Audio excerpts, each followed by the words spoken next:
A strong magnitude 5.3 earthquake occurred in the North Pacific Ocean near the coast of Costa Rica late in the evening of Sunday, July 6, 2025 at 10:06 p.m. local time, GMT-6. The quake had a very shallow depth of 9 kilometers, 5.6 miles, and was not felt, or at least not reported so.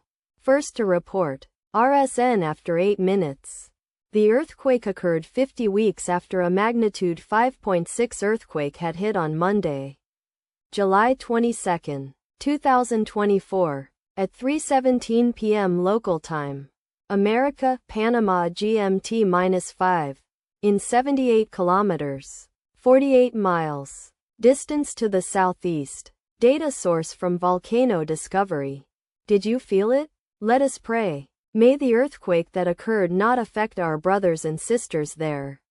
May the earthquake not happen again. And may God protect everyone. Amen.